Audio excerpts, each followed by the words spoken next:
네, 시청자 여러분 안녕하십니까? 김호진입니다. 강원도 의사회를 비롯한 전국의 의사단체가 정부의 의대 증원 방침에 반발하며 오늘 동시다발 집회를 열었습니다. 전공의 단체 회장 또한 공개 사직 의사를 밝히면서 전공의들의 사직 움직임이 현실화되고 있는데요. 한편 전국 40개 의대 의학전문대학원 학생 대표들이 동맹 휴학을 결의한 가운데 전국 처음으로 한림대 의대 4학년 학생들이 만장일치로 동맹 휴학을 선언했습니다. 의료계 이 같은 집단 행동에도 불구하고 정부는 의대 증원을 관철하겠다는 입장인데요. 이런 상황 속에서 불안한 건 환자와 시민들이겠죠. 의대 증원을 놓고 강대강 대치를 이어가고 있는 정부와 의료계. 하루빨리 원만한 대화와 현실적인 합의가 이루어져야겠습니다. 강원도의 오늘과 소통하는 시사 큐레이터 생방송 더 인사이드 지금 시작하겠습니다.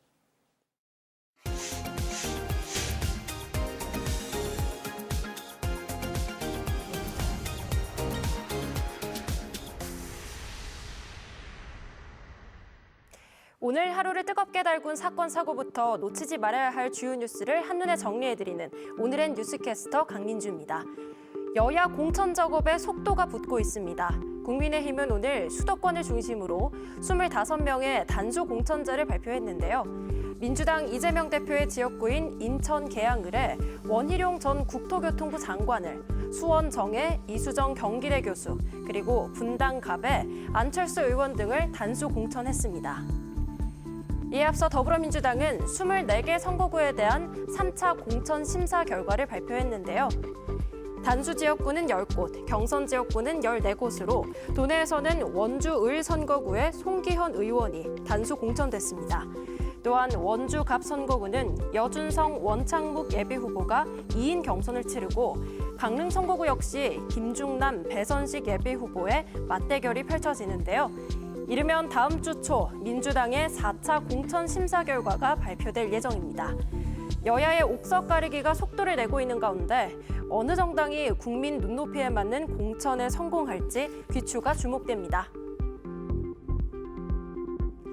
강원특별자치도 의회를 비롯한 도내 지방의회 의정활동비가 법정 최고치까지 오를 것으로 보입니다. 지난해 말 지방자치법 시행령 개정으로 의정활동비 상한액이 높아졌기 때문인데요. 도의회 운영위원회는 어제 제325회 임시회 1차 회의에서 의정활동비 등 지급에 관한 조례 일부 개정안을 가결했는데요. 현행 월 150만 원에서 200만 원으로 인상하는 내용을 담은 조례는 오는 23일 도의회 본회의를 통과하면 최종 확정될 예정입니다. 도의회는 인상 이유에 대해 20년 동안 의정활동비가 동결돼 있었고 지방의원의 전문성을 높이고 유능한 인재를 선발하기 위해 의정비 인상은 불가피하다는 입장인데요.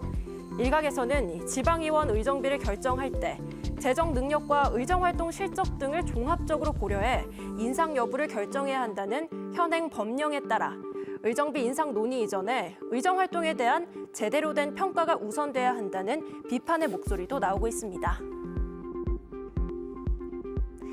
대한축구협회 전력강화위원회가 오늘 오전 11시 서울 종로구 축구회관에서 아시안컵 평가와 클린스만 감독의 거취 등을 논의했습니다. 미국에서 화상으로 참석한 클린스만 감독은 1시간 정도 참석 후 퇴장한 것으로 알려졌습니다. 한편 전략강화위원회는 이미 정몽규 대한축구협회장에게 클린스만 감독을 경질해야 한다는 의사를 전했지만 위약금과 후임 감독 선임 등 쉽지 않은 과정과 절차로 쉽게 결정을 내리지 못하고 있습니다.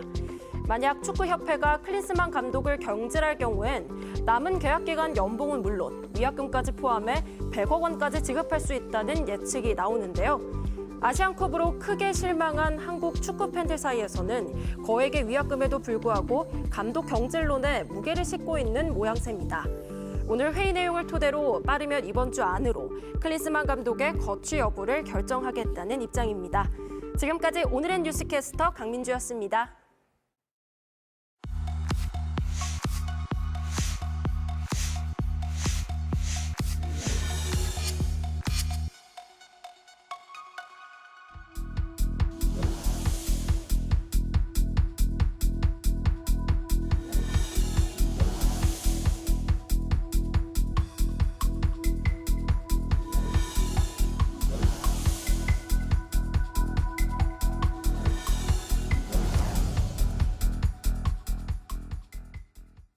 네, 생방송 더인사이드 함께하고 계신 지금 시각 6시 47분 지나고 있습니다. 눈에 띄는 화제 대상을 주민에서 들여다보는 주민사이드 시간인데요.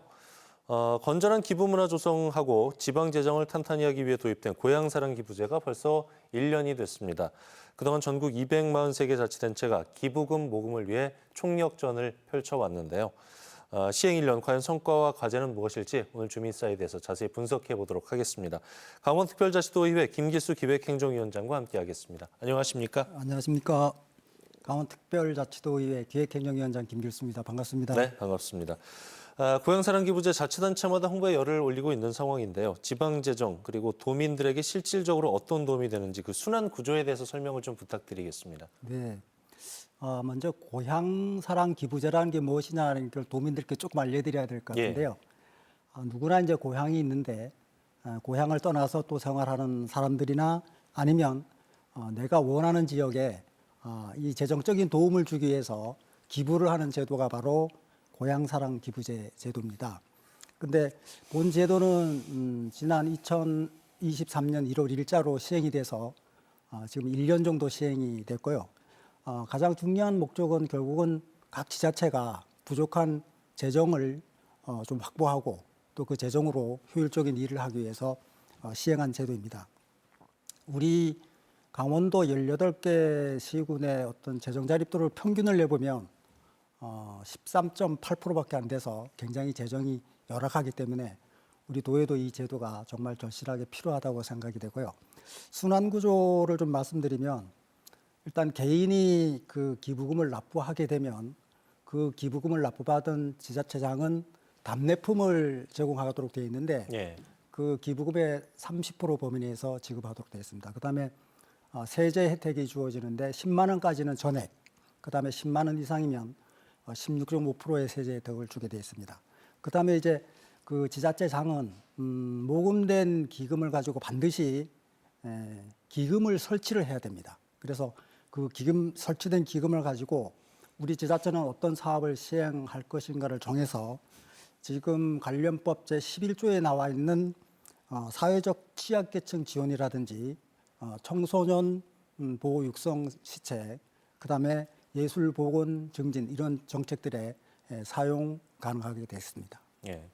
시행 초기에 이제 월드스타 손흥민 선수가 고향인 춘천에 기부하면서 열기가 끌어올랐었는데 1년 성과와 관련돼서는 어떻게 평가하고 계신지요? 네, 손흥민 선수의 기부 소식은 지난해 1월 저도 언론 보도를 통해서 들은 바 있는데요. 아마 개인이 이렇게 납부할 수 있는 낼 수 있는 최고 금액을 냈다고 들었습니다. 지금 본 제도가 시행된 지 1년이 지났기 때문에 그 성과를 말씀드리기에는 조금 빠른 점이 있지만 우선은 본 제도가 오랜 논의 끝에 시행됐다는 점에서 보면 그 시행 자체가 저는 큰 의미가 있다고 생각하고요.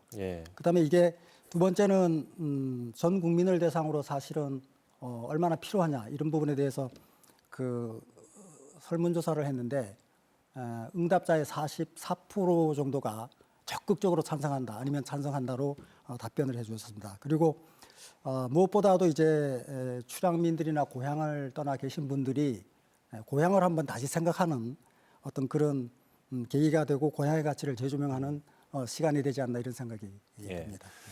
강원도 본청 같은 경우에는 이제 목표액이 7억 원이었는데 절반도 미치지 못했다고 해요. 거기에 기부금보다도 홍보 비용이 더 들어가다 보니까 좀 우려의 목소리를 가지시는 분들도 있었을 것 같은데 이게 뭐 시행 초기다 보니까 어느 정도 감수해야 될 부분도 있을 것 같아요. 앞으로가 더 중요해 보입니다. 네, 말씀하신 것처럼 강원도가 지난해 모금한 금액이 한 3억 3천만 원 정도가 집계된 걸로 알고 있습니다. 저는 이제 이게 시행 첫 해에는 상당히 좀 선전했다고 생각이 되고요. 우선 당초 목표액을 7억 원으로 정했는데 이거는 뭐 정확한 데이터나 또 어떤 실증적인 어떤 자료를 가지고 목표를 정한 게 아니고 시행 초기에 정했는데 그 실적을 보면 17개 시도 중에서 저희가 5위를 한 만큼 실적은 저는 괜찮았다고 생각하고요. 강원도 18개 시군 전체로 봐도 한 4만 4천 건에 53억 원이 이제 거쳤습니다. 그리고 지금 예산 부분 말씀하셨는데 지난해 이 사업과 관련해서 한 5억 3,300만 원이 이제 예산이 편성됐는데 올해는 1억 3,300만 원으로 축소가 됐습니다. 그래서 이거는 지금 거친 기부금 중에서 15% 정도를 이 제도의 홍보비로 쓸 수 있는 제도적 뒷받침이 되어 있기 때문에 예. 예산이 좀 적게 편성됐다고 보고요. 다만 시행 초기라는 점에서 보면 홍보비라든지 이런 부분에 대해서 조금 더 증액할 필요가 있고 또 정부 차원에서는 어떤 범국민적 어떤 홍보 대책을 좀 수립하는 노력도 지속해야 된다고 생각합니다. 예. 그러니까 기부를 할 수 있는 방법 자체가 농협창구 방문하거나 고향사랑 이음 홈페이지에서 이제 가능한 부분인데 홈페이지 사용하는 경우에 이제 로그인부터 결제까지 절차가 좀 있기 때문에 다양한 연령층이 접근하기에는 어려움이 좀 있어 보여요. 이거 좀 간편하게 어떻게 안 될까요? 네, 이 기부 방법은 말씀하신 대로 두 가지 방법이 있는데요. 예. 첫 번째는 이제 농협 창구에 직접 방문해서 하는 방법이 있고, 두 번째는 인터넷에서 고향사랑 이음 홈페이지를 활용하는 두 가지 방법이 예. 있습니다. 그런데 현재 운영되고 있는 그 시스템이 말씀하신 것처럼 본인인지 여부를 확인하는 단계, 예. 또 답례품을 받을지에 대한 단계, 또 특히 중요한 거는 제가 이제 고향이 영월인데 주소가 영월로 되어 있으면 영월에는 기부를 못 합니다. 그래서 그런 주소 확인 관계를 반드시 거쳐야 하기 때문에 지금 단계가 좀 복잡하게 좀 되어 있습니다. 아마 컴퓨터를 컴퓨터에 익숙하지 못한 분들은 좀 어려움을 느낄 수도 있는 부분이 있는데요. 앞으로 지금 한국지역정보개발원에서 이 시스템을 개발해서 보급을 했는데 접수 창구를 좀 다양화한다든지 네. 또 고향사랑 이음 홈페이지에 들어가서 접속할 때 그 단계를 조금 이렇게 축소한다든지 또는 지금은 민간 개발 프로그램이 아직 보급이 안 됐는데 향후에 민간 프로그램도 좀 개발돼서 좀 적용되는 어떤 그런 방안을 좀 강구하는 게 좋을 것 같습니다. 예. 네. 그 일본에는 고향 납세제라는 게 있더라고요. 민간 플랫폼이 활성화돼서 홍보나 기부가 좀 일본에서는 자연스럽게 이어지고 있다고 하는데 양구군에서도 예전에 민간 플랫폼 업체하고 협업을 진행했다가 행안부의 제재로 중단됐다는 얘기를 들었거든요. 이렇게 철저하게 규제를 두는 이유는 어디 있을까요? 일본의 고향 납세 제도는 우리보다 먼저 2007년에 벌써 시행이 됐습니다. 네. 시행이 됐고 한 7년 정도를 운영하다 보니까 여러 가지 지금 말씀 주신 그런 부작용들이 나타났는데 예. 2015년도에 본 제도를 획기적으로 많이 개선을 했습니다. 그 개선 내용은 기부금을 최저 상한을 2,000엔 우리나라 돈으로 하면 2만 원 남짓 될 것 같고요. 그렇게 정해주고 또 법인도 기부할 수 있도록 그렇게 좀 다양화했고요. 우리나라의 같은 경우에는 일단 규제라기보다는 좀 준비 기간이 짧았다고 봅니다. 예. 준비 기간이 짧아서 지자체와 민간과의 그 협력 체계가 조금 구축될 수 있는 시간이 부족했다. 좀 그렇게 좀 생각이 되고요. 시행 초기에 이제 243개 전 지자체에 공통된 프로그램을 좀 운영하다 보니까 정부 차원에서는 또 효율성이라든가 통일성 이런 걸 좀 감안하지 않았나 이렇게 생각됩니다. 앞으로 이제 이런 점을 좀 보완해야 될 것 같습니다. 그렇군요. 고향사랑기부제의 제도적 한계점은 뭐 꾸준히 얘기가 나오고 있어요. 자신이 살고 있는 지역은 아까 잠깐 언급해 주셨지만 기부가 안 된다거나 연간 기부 최대 금액이 500만 원으로 제한돼 있고요. 법인은 또 기부가 안 되고 이런 규제들을 과감하게 좀 허물어야지 제도가 활성화될 것 같은데 어떻게 보고 계십니까, 위원장님? 네, 말씀 주신 그 제도적인 제약이나 한계점을 보면 시행 초기에 주관 부서인 그 행정안전부에서 많은 고민을 했다고 이제 생각이 듭니다. 네. 그래서 자신이 살고 있는 지역에 이제 기부를 못하게 한 거는 도시에서 농촌으로 많이 기부를 하도록 유도하는 방안이 가장 중요했다고 생각하고요. 그다음에 이제 내가 살고 있는 지역에 기부를 하게 되면 또 어떤 권리나 이익과 관련된 부분이 연계가 되기 때문에 좀 조심스러운 부분이 있습니다. 그다음에 이제 연간 개인 기부액을 500만 원으로 이제 한 거는 지금 현재 법령에서는 법인은 기부가 안 되고 개인만 가능하도록 되어 있습니다.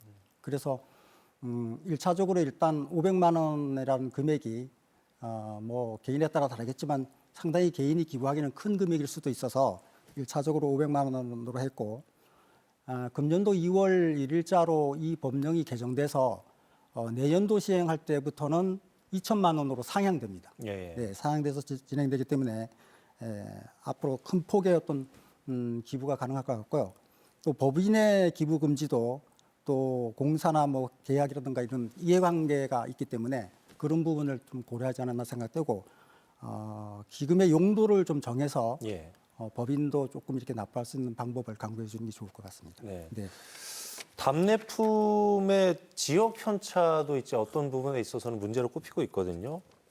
인기 답례품 주는 지역에는 이제 쏠림 현상이 좀 발생을 한다거나 특색 없는 답례품은 외면받는 일들이 쏟아지고 있는데 위원장님, 지역만의 색깔을 드러낼 수 있는 답례품 차별화 전략이 좀 있어야 될 것 같아요. 자세히 설명해 주실까요?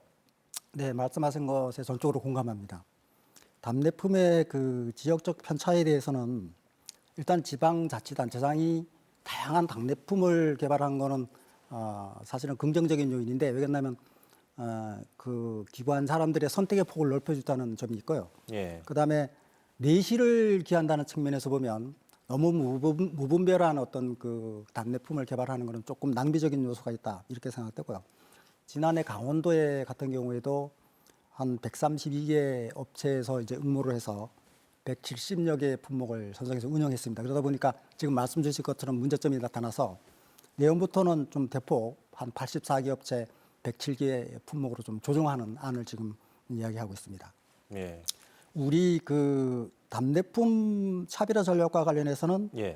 일단 우리 그 관련법 시행령 제6조에 답례품 선정위원회를 운영하도록 되어 있습니다. 네. 그래서 그 운영위원들이 정말 어떤 게 정말 가장 우리 지역에 대표하는 건지 또 품질이 좋은 건지 이런 거를 잘 판단해서 선정하시면 좋을 것 같고요. 그다음에 이제 계절별로 생산 품목이 농산품이 다르기 때문에 예. 제가 이번에 답례품을 안 받아도 포인트 적립제를 시행해주고 있습니다. 예. 그래서 포인트가 적립되면 나중에 그 포인트액만큼 제가 필요한 시기에 제가 받을 수 있는 부분이 있어서 예. 이런 거에 대한 홍보를 좀 많이 해야 될 것 같고요. 그다음에 각 지역별로 그 온라인 쇼핑몰이 많이 개설돼 있습니다. 예. 그래서 지금 가장 그 인기도가 높은 답례품이 지역 상품권입니다. 그래서 지역 상품권을 또 적극 홍보하는 방안도 중요하다고 생각합니다. 그렇군요. 네. 고향산업기부제 취지를 살펴보면은 지방 재정을 튼튼히 해서 지방 소멸 위기를 어떻게든지 돌파해 보자. 뭐 이런 절실함이 들어 있는데 소멸 위기를 극복하는 대안으로 자리 잡기 위해서는 위원장님 보시기에 어떤 부분들이 동반돼야 한다고 생각하세요? 네, 이제 이 고향사랑기부분법 제1조 목적에 보면 이게 지역 경제 활성화를 통해서 지역의 균형 발전을 꾀한다. 이게 이제 목적인데 예. 쉽게 말하면 사실은 재원이 부족하기 때문에 그 재원을 확보하는 부분이 굉장히 중요합니다.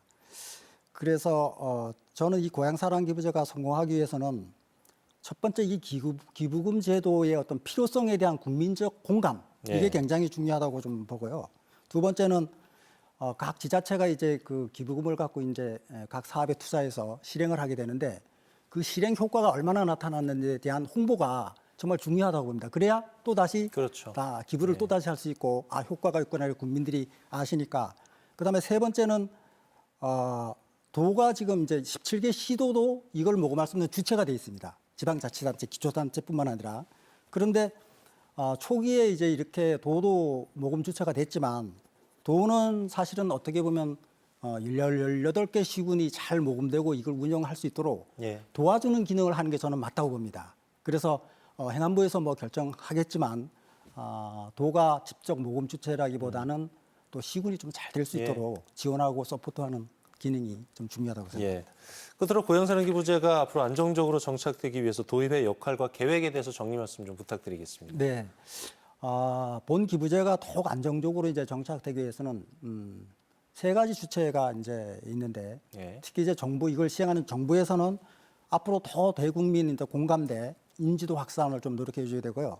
그다음에 이걸 실행하는 두 번째 지자체에서는 이 기금을 가지고 활용할 수 있는 목적 사업의 개발, 그다음에 기부자 간의 어떤 소통 역할 이런 것도 좀 강화해야 되고 아까 말씀하신 그 답례품 선정에도 조금 더 세심한 관심을 기울여야 된다고 생각합니다. 예. 이 과정에서 우리 도의회가 조례라든가 이런 거를 개정해서 제도적인 뒷받침, 추진 기반을 뒷받침해주는 역할을 해야 된다고 생각합니다. 그다음에 마지막으로 국회의 역할인데요.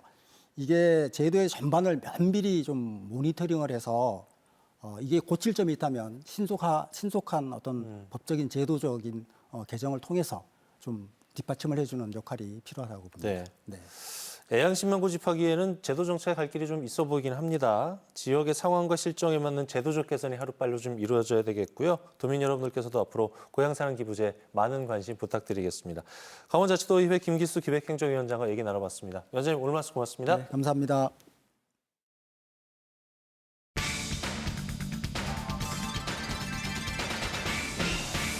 안녕하세요. 저는 강원도 춘천시에서 강원도 농산물을 활용한 수제 맥주를 개발하고 있고요. 이를 바탕으로 어떤 F&B 브랜드들도 개발하고 있는 안홍준이라고 합니다.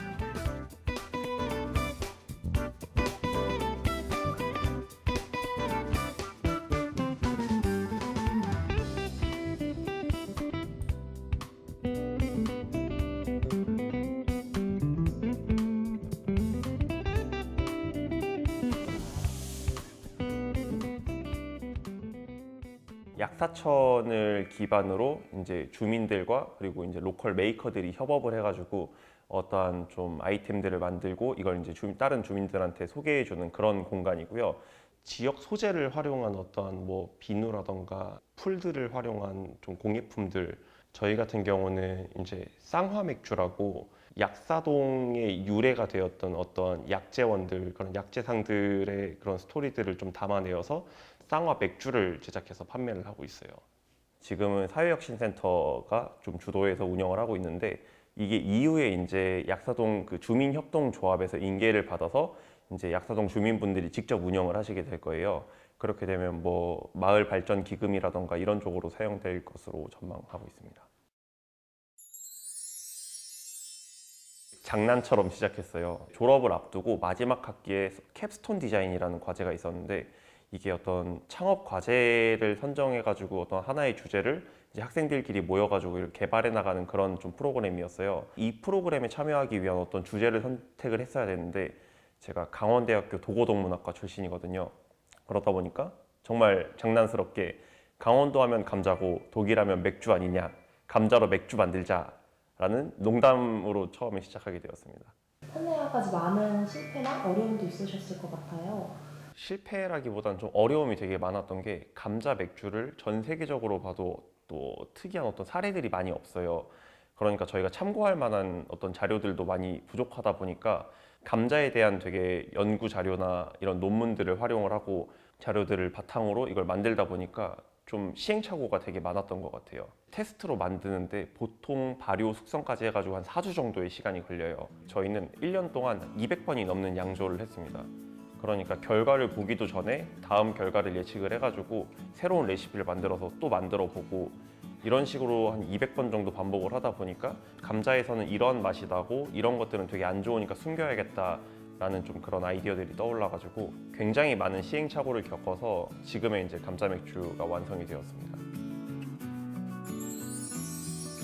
항상 어려움의 반복이었어요. 맥주를 만드는 사업은 설비 산업이에요. 어느 정도 설비가 있어야지 이거를 판매할 수 있는 면허도 취득하고 판매가 가능한 어느 정도의 이제 순환도 만들어낼 수가 있는데 저희가 이제 단기 알바 같은 거라도 하면서 돈을 마련을 해서 진짜 하나부터 끝까지 다 손으로 저희가 직접 처리를 했던 것 같아요. 그런 식으로 했음에도 불구하고 중간에 이제 원재료를 살 돈도 없고 더 나아가서는 저희가 밥 먹을 돈도 없는 거예요. 아, 이거 잠깐 사업을 멈추고 뭐 배라도 타고 와야 되는 거 아니냐. 그런 상황들을 헤쳐나갈 때 제일 좀 도움이 됐던 거는 우리가 흔들리지 않는 어떤 비전을 가지고 있었어요. 우리 상황이 지금 이렇게 어려워도 우리가 미래에는 이런 것들을 해낼 테니 조금 더 노력해서 이 어려운 상황을 좀 헤쳐나가자. 이런 마음으로 진짜 매 순간 어려움을 좀 극복해 나가고 있는 것 같아요.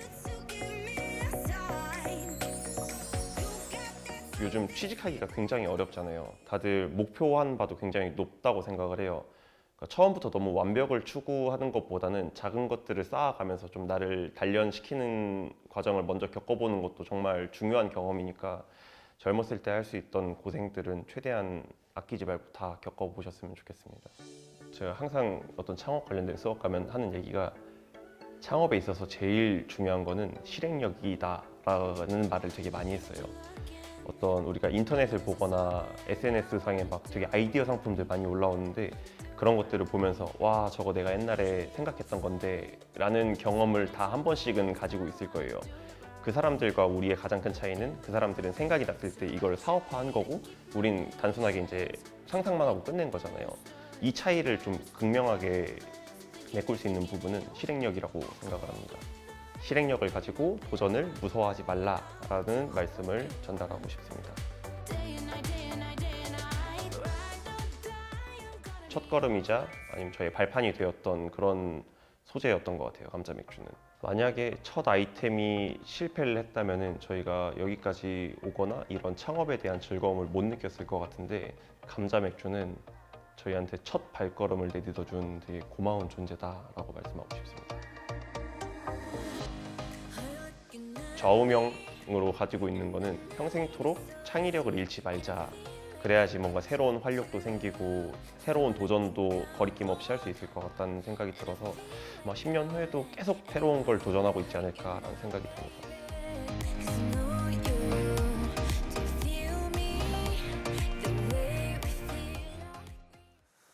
네, 이번 15일 목요일 생방송 더 인사이드 저희는 여기서 인사드리겠습니다. 편안한 저녁 시간 보내십시오. 고맙습니다.